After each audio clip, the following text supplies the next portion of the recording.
Hello, everybody. We are in a cinema, so if you expect the Rocky Horror Picture Show, you're in the wrong movie.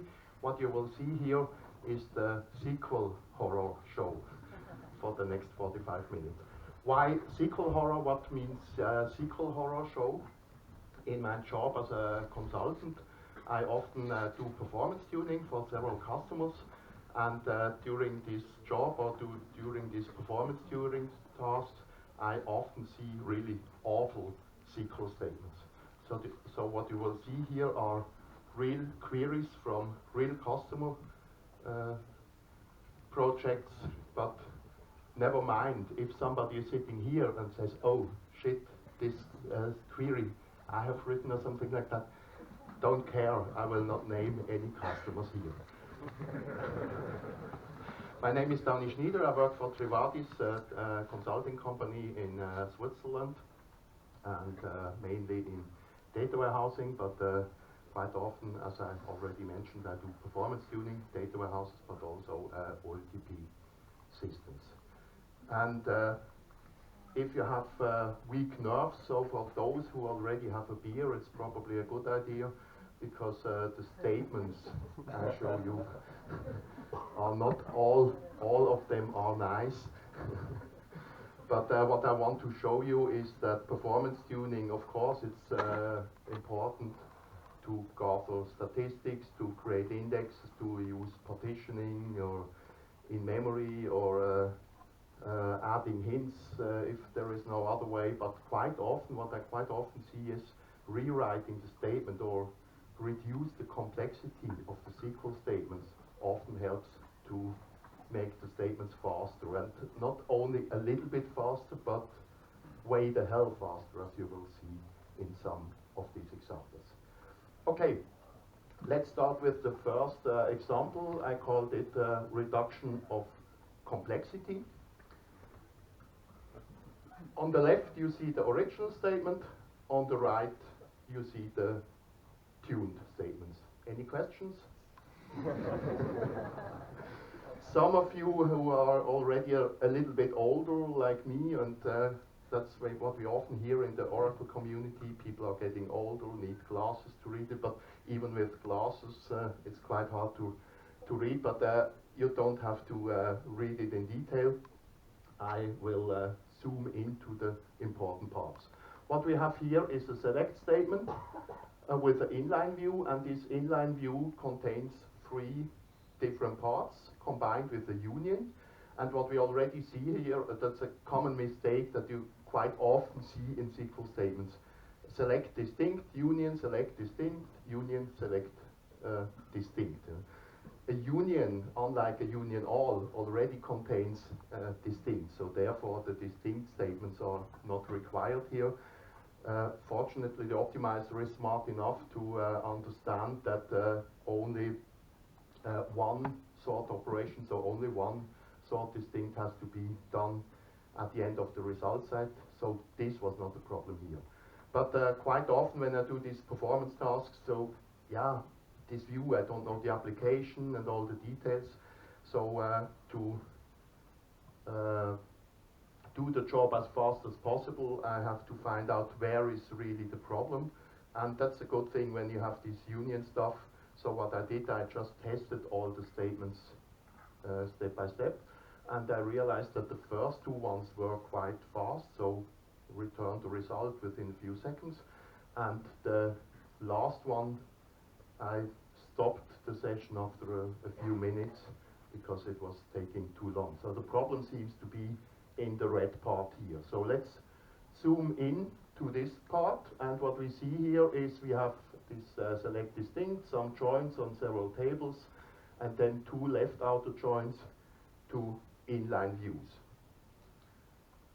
These inline views, both more or less the same, they do a select on a table, and then where, I think that's a transaction date, this TR date, where transaction date is the maximum transaction date of the same table with some where conditions. So a typical candidate for an analytical function. So we could rewrite this, and I already started to rewrite the query, and then I looked at at the whole query, so to find out which columns are really used in the query, and then I realized, wait, these two inline views here, or these the one, the GDEM, GMA, whatever that means, is not used neither in the select nor in the where condition in the whole query. So if I skip the whole part, it doesn't change anything. Or what does it mean when we have a left outer join? With a left outer join, we have three possible solutions. Either the left outer join or the inline view doesn't return any results, and then because it's a left outer join, one record, a null record is created. That means when we join it with the rest of the query, it doesn't change anything because the null values are ignored. So, but the number of rows is still the same. The second option is it returns exactly one row, and then it's the same, it returns one row, so it doesn't matter. And the third option, the more complicated one, it returns more than one rows, so it would blow up the result set, but because of the distinct that we have seen, it reduces it to one record again, because we don't select any of the attributes of the inline view.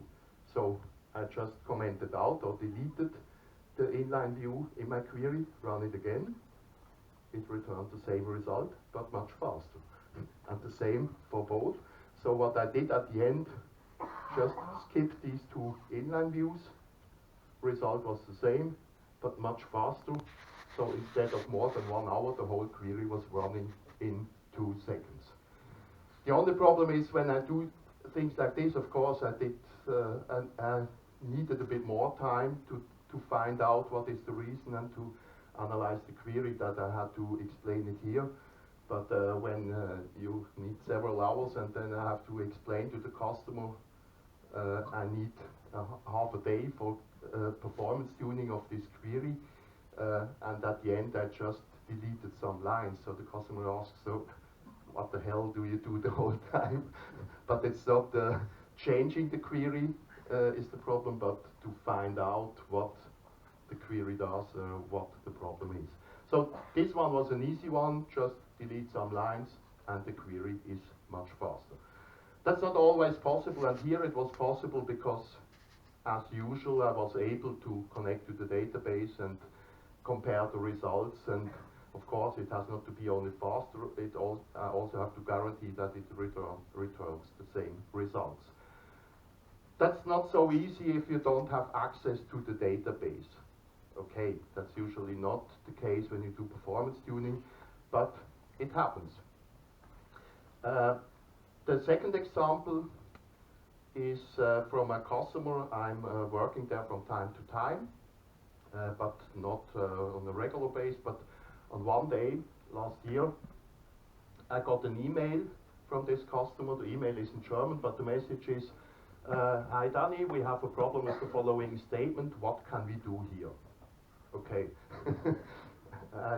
I replied and said, yeah, sorry, I don't know the application, I don't know the data you have in your database, I don't have remote access to the database, I just have the statement. Could you at least send me an execution plan or some information about the data volume or the complexity, or is this, are these tables or are these views behind? So I don't know, probably with the execution plan I can find out more.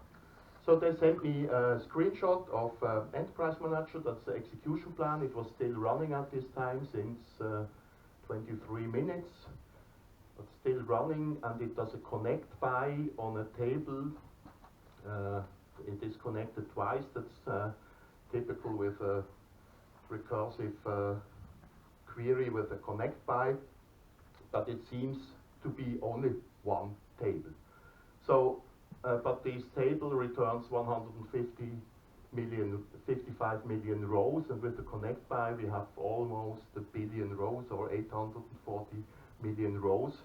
So yeah, could be that it takes a few minutes. So I had a look at the query again and said, yeah, actually, no, I replied them, I cannot find a solution from remote, but if you want, I can come next week for 1 day. and have a look at it. But after I sent this mail, I said, yeah, but this query, that's 20 or 30 lines, so that's not so complicated.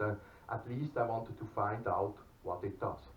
And when we look at this query, so the first part here, the select, this case statement, yeah, looks more complicated than it is. It is just a select list, more or less. So the important part is this red part, so the inline view, once more an inline view with another inline view. It contains several analytical functions. It has a sysconnect by path, the connect by on this table, WC Versandinster, whatever that means, and no clue what this query returns. Or has somebody an idea? Yeah. You have 2 times row number in this function, which you just needed once. And Yeah. put it up in the uppercase, in the upper part, -1.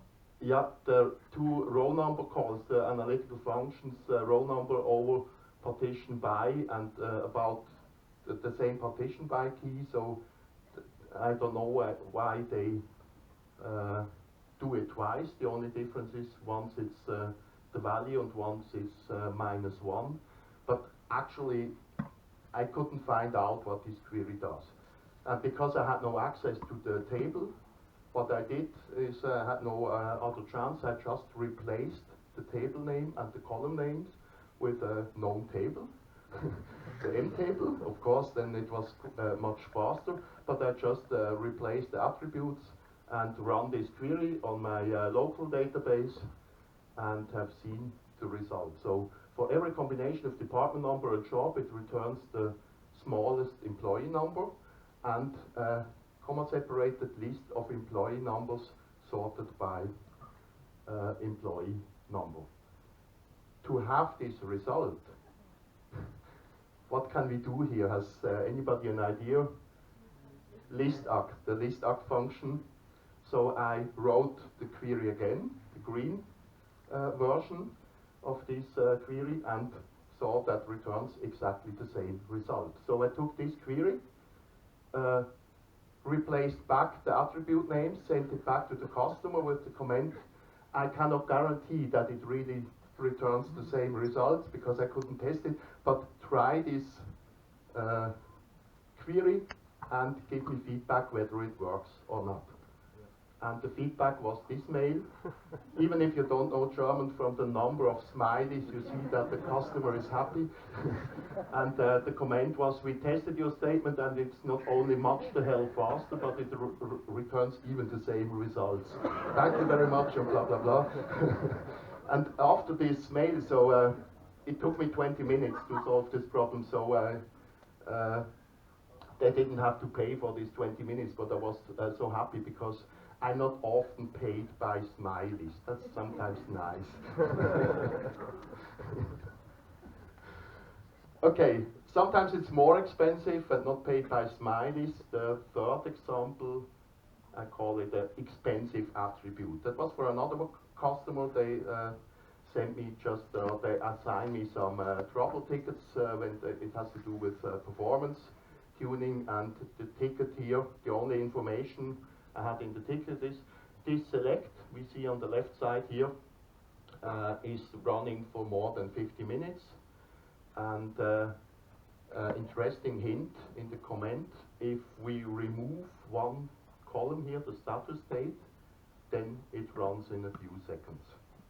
So the problem seems to be this status state. And what we see here with the VW prefix, it looks like a view, and it is a view. So the first thing is, let's have a look at the view. This is the view definition. And the red part is the calculation of this status state. So that's the important stuff. So the rest of the view, I didn't care about it. And this status state is calculated with several nested inline views with a select, and more or less what we see here, it selects a life cycle description from a life cycle stage table, and depending on this life cycle description, it has several distinct options. When the description is approved, then it does a select on another table, rate form question with question text approval, blah blah blah, and group ID equals 1, and then a second one, and the third one, 12 in total. So the only thing they do here is, depending on the text of this lifecycle description, they select a different ID from the, how is it called, rate form question table. So this happens 12 times. And when we look at the, no, the execution plan is not visible here, but the only thing it does, it is a mapping from a text to an ID, and this can be done with one case statement. So instead of doing these 12 nested loops, what I did, I just joined the two tables and did this case statement. It's a bit strange. It's also ugly a case statement in a join condition, but this green part here, that's quite fast because it just selects this relatively small table, and then the result, these IDs that are selected here, are then selected in the main query. So the main query is the whole view except this red part. So I replaced the red part in the view with the green part with this with statement at the beginning, and instead of 18 minutes as it was running in my test on the test database where I executed it, it was running 20 seconds, so 60 times faster. It is still slower. It's not perfect because when I comment out the status state, then it is running in 14 seconds. So yeah, there is an overhead for this case statement, but it's definitely faster when it runs in minutes, in seconds instead of minutes. Yeah. So that's another example of just reducing the complexity and to avoid to do the same queries again and again here 12 times in the same thing, in the same query. Okay, let's have a look at the time. I think I'm much too fast. No, I'm just in time. Perfect. Okay, the next step is, the next example is a bit more complex because it was not only one reason that caused the problem, but several reasons that in combination took the statement slower or very slow. And what I had to do here is to make it faster, or to find out how to make it faster, so performance tuning again.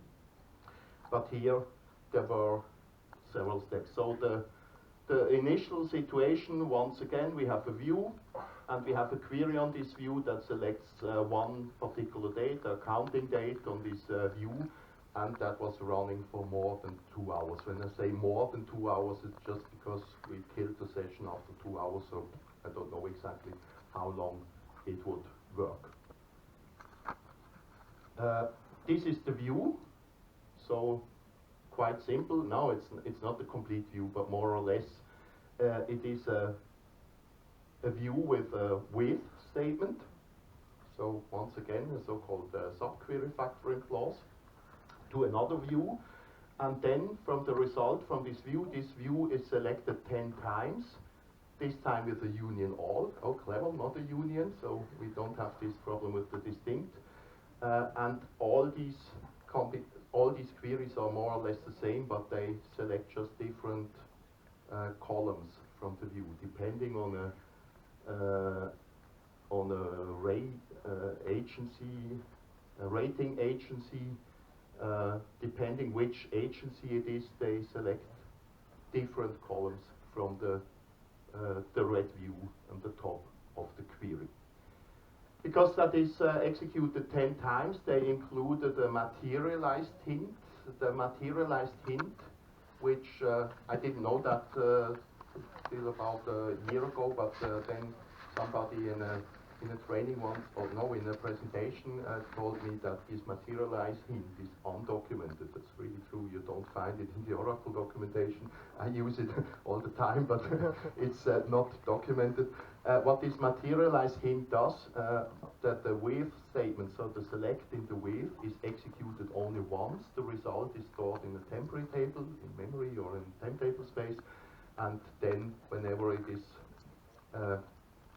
used, then the result is read from this temporary table. And that makes sense here when we have 10 times 10 queries on this view, then it makes sense to pre-calculate it in a temporary table. So looks good, but the problem seems to be this red view on the top of the query. So let's have a look. No, first let's have a look at the execution plan. And here we see this temp table that is created. That's the blue part on top of the execution plan. Temp table transformation load as select. That means the result of this whole view is calculated or is retrieved and stored then in this temporary table. And in the second part of the execution plan, this temporary table is accessed 10 times. It contains, or the optimizer thinks that the query returns 36,000 rows. Okay, so it's not big, but yeah, it takes some time. But the problem is not to read these 36,000 rows 10 times, but to calculate the previous part. So this one here seems to be the problem. And the problem we can see from the execution plan is the red part here. So there are two queries on a fact table, fact journal, and two other queries on a fact position. The lower part seems to be quite good because it does a partition pruning, so partition range iterator. It reads only a subset of the partitions, but the first one reads partition range all, so all 746 partitions of a table with 600 million rows have to be read twice, and that takes some time. Okay, let's look at this part of the query, or at the red view that causes the problem. And the problem, I was confused when I saw this. They did in the upper part, in the red part, they do a trunk on an accounting timestamp. So they just select the date part of the timestamp and do a where condition on that, and say, okay, we are just interested in a minimal date, so all the data above this minimal date. And they do the same again on the other table, but there they do it directly on an accounting date. And what confused me, I don't know, that's probably for historical reasons or whatever, they had even in the upper table, they had this accounting date, so they had an accounting date with just the date in it, and then an accounting timestamp with a date including the time within the date, and the accounting date was the partition key. And if you have a where condition on the partition key, then partition pruning works as in the lower part. But if you do a select on a different attribute that is not a partition key, then of course the optimizer has to decide to read all partitions. But of course we have a relationship between the accounting date and the accounting timestamp. It contains the same information. So I said, okay, but am I crazy or what? I just try to replace this trunk accounting timestamp with a accounting date, and what happened? Partition pruning worked. So just by replacing the attribute, but it returned the same result. So that's faster now. Okay, I was quite happy because partition pruning worked. So instead of 2 hours, it works only half an hour, which is still a long time, but it is 4 times faster. But is that really what we need? Because, or what we want? Because half an hour is still a long time. We have partition pruning, but it is only partition pruning for all partitions above this minimal date. But in the query, we select only one particular accounting date, and that's exactly the attribute that we have here, and that's the partition key. So the next step, I replaced the materialized hint with an inline hint and said, okay, Inline, that's the opposite. So in this case, the with statement is optimized as an inline view. That means it is executed for every execution whenever it is accessed. So here, 10 times. And although we think probably it's slower when we do the same 10 times, it goes down to 1 minute. Why that? Because in the query we have the particular date that we selected, and the optimizer is able then to do a so-called view, how is it called? Just have to think about it. The predicate pushing, you know. We have a view with predicate pushing. That means if we have a where condition in the query that goes to the view, then this where condition in some cases can be pushed into the view, and the where condition can be applied in the view. And that's the case here. In this case, partition pruning worked again, but then it had to read only one particular daily partition then. So it was much faster in this case. So just by replacing the materialized with the inline, it goes down to 1 minute. Even better than 2 hours or half an hour, but still not perfect because we still have to do it 10 times. But when we look here what this query does, it selects just different attributes from the view.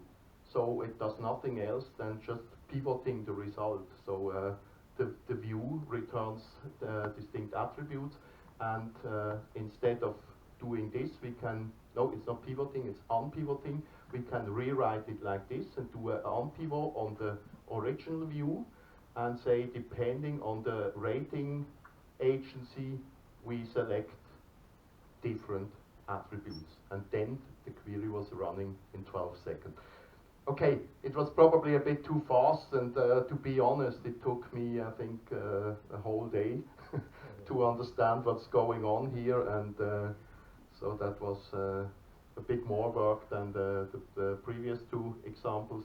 But after this day, I was quite happy to have a query that goes down from 2 hours to half an hour to 1 minute and 12 seconds. But what I want to show here, it's the combination that is important here, because each of the steps itself wouldn't help. So if I will do the unpivot thing at the beginning, it would be the hell, it would be even slower, because partition pruning didn't work, and partition pruning didn't work because they had the wrong attribute in the query, and therefore the inline wouldn't work at all. So it's the combination of all these performance features, or combination of rewriting all these different steps of the query that makes it faster.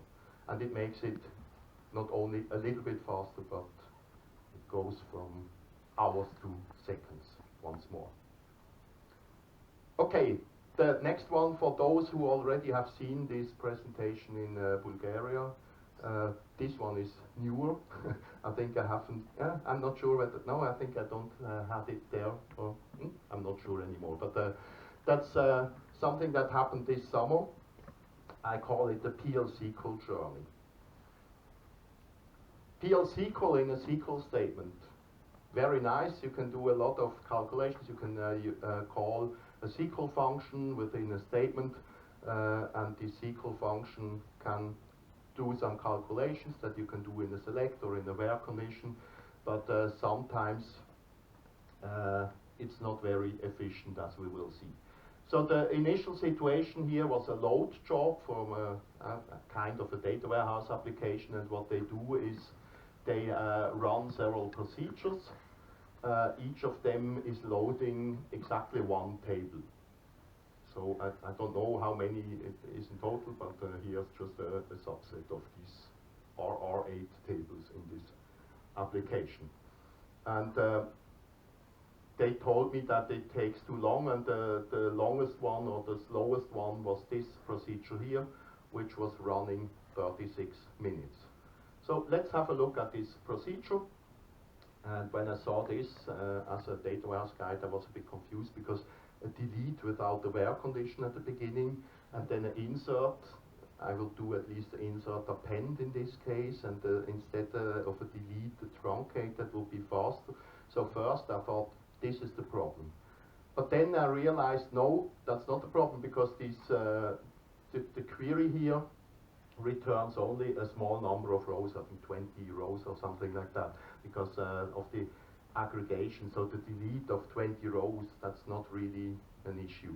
And even replacing with a truncate wouldn't be possible here, because the table that is selected here in this query is a table that,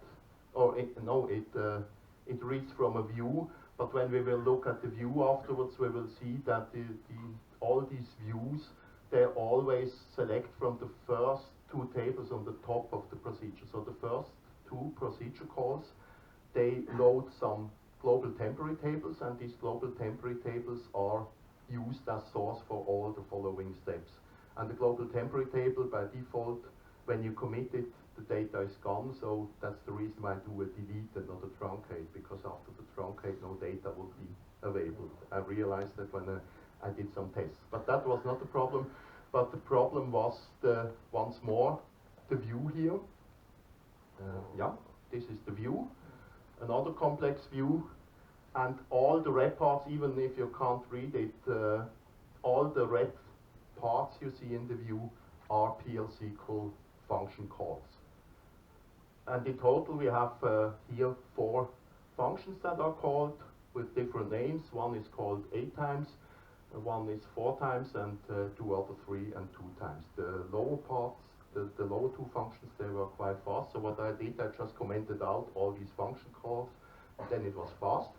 So I knew that these 2 functions seems to be the problem. So let's go into one of these functions. That's the first function. It does a select count distinct on a particular code on one of these temporary tables, and does a case statement. Then no, it returns a count, and if the count is 1, it returns a 1, and in all other cases it returns a 2. I don't know why, but that's the business logic. But for this, I definitely don't need a PL/SQL call. I can write that with a case statement. So that's much easier to write it like this. Case count distinct block code over partition by the attributes we have here as input parameters. When 1, then 1, else 2. That's exactly the same logic they have, but without the PL/SQL call. So what I did is I included this part in the first procedure that calls the, no, that's not true, I did it as a virtual column. Yeah, I added a virtual column to the temporary table and said in this virtual column I calculated this value with the case statement, and then instead of calling the procedure or the function every time, I just selected this virtual column, and the name of the virtual column was the same name as the function name to make it easier, and then it was already faster. And the second function is a bit more complicated. It does it opens a cursor, a select star for on this temporary table with a coverage number, which is the primary key, or they have no primary key, but it's unique within the table. It returns exactly 1 row. Then they do a cursor loop on this cursor loop, and even if it's only 1 row, and then say, okay, a case statement with another function call or 2 other function calls. When this function returns a 0, they return one of the attributes of the query, otherwise a 0. So yeah, very simple things, but also written in PL/SQL. And again, so we have to deep dive into another 2 nested PL/SQL functions, and yeah, that was the moment when I thought, no, that cannot be. So here the second statement does another cursor, no, another two cursors, and the only difference is that it does either one or the other parameter is used here. And without going into details, so it does an open fetch close, so it has not a loop, it just selects the first row, even if there are more than one row. I don't know which one is selected, but it selects one. If it finds one, it's okay, otherwise it opens the second cursor, and the only thing the function does is, depending on the coverage type, when it's basic it returns 0, otherwise it returns a 1. And even here, so why do they do PL SQL? So probably the developer, I don't know these people, they are sitting on different parts of the world, but these developers probably didn't know about the functionality of SQL, and their mindset was more procedure-like, so they implemented everything in PL SQL. PL SQL is a wonderful language, I like it, but not for things that can be written directly in SQL. And that was the moment, that was in summer. I quite often work on the balcony in summer, but at this time I was very frustrated on a Friday afternoon, said, oh, what the hell, and that's one procedure of about 20, and when I looked at all the other views, so there were dozens of similar cases. So I said, yeah, I have another example for the horror show. And I got a comment from Stephen Feuerstein, who also commented, yeah, it's definitely not a good idea to have SQL statements that call PL SQL functions, that call other SQL statements, that call other SQL functions, and so on. So that's probably not a good idea. So what I did at the end is I rewrote, oh no, I did it directly in the first procedure. So I created a new temporary table, an additional temporary table that selects the first one, but added these two steps here, so that the green part is the first function call with the case statement, and the second one was a bit more complicated because of these two cursors. I have to do two left outer joins, but then I can rewrite it with a basic, with a case statement with a NVL that I say, okay, if it selects the first one, then it takes this one, otherwise the second one, and then this condition when basic, then return the value, otherwise a 0. So it's exactly the same logic, but it was much faster. So instead of 36 minutes, it was running for 4 seconds. And we had an additional overhead there, 3 seconds to pre-calculate these two values. But that was only one part, and the show goes on. So I told the customer, okay, the rest you can do in a similar way. And in the meantime, the guy already did it. So a couple of weeks ago, he opened a new ticket and said, yeah, we rewrote the application, it is much faster now, but in some other of the procedures they were not able to do it, so I had to add some more, but that would be too much for this presentation then. But it's always in a similar way, so if it is possible to rewrite or to replace PL SQL calls with standard functionality of SQL, I highly recommend to do that. If that's not the case, or for some reasons it does not make sense, then it's good to use PL SQL. But if you have PL SQL functions that call other SQL statements, take care, because that's a kind of hard-coded nested loops, because this query has to be executed for every row where the function is applied. Okay, let's see. No, I think we are running out of time, so I skip the last part and come to the summary. We want to be finished in time.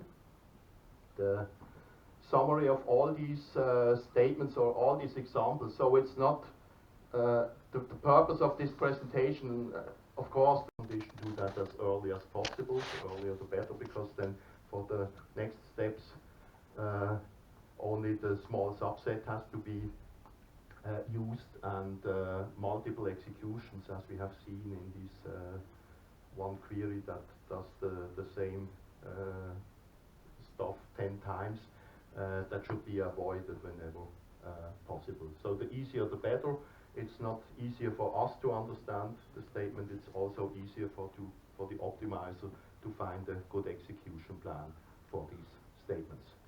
Or in one keynote or one sentence, keep your SQL simple and fast. That's also the title of a blog post I once wrote about a year ago. That was the example with the emp table is also described here on my blog, danischniderwordpress.com. And on KSCOP conference last year, I had a 2 minutes tech talk about the same. Keep your SQL simple but fast. Here I said but fast, but that was just because I was in a hurry in these 2 minutes. I did the wrong message. That's the title of the video now. But I finished within 1 minute because I was so fast that I didn't took the 2 minutes. So another example of performance tuning. Okay, that's it. Thank you very much, and it was a pleasure to see so many people here in the cinema, and I'm looking forward for the next presentations today and tomorrow. So see you in other sessions.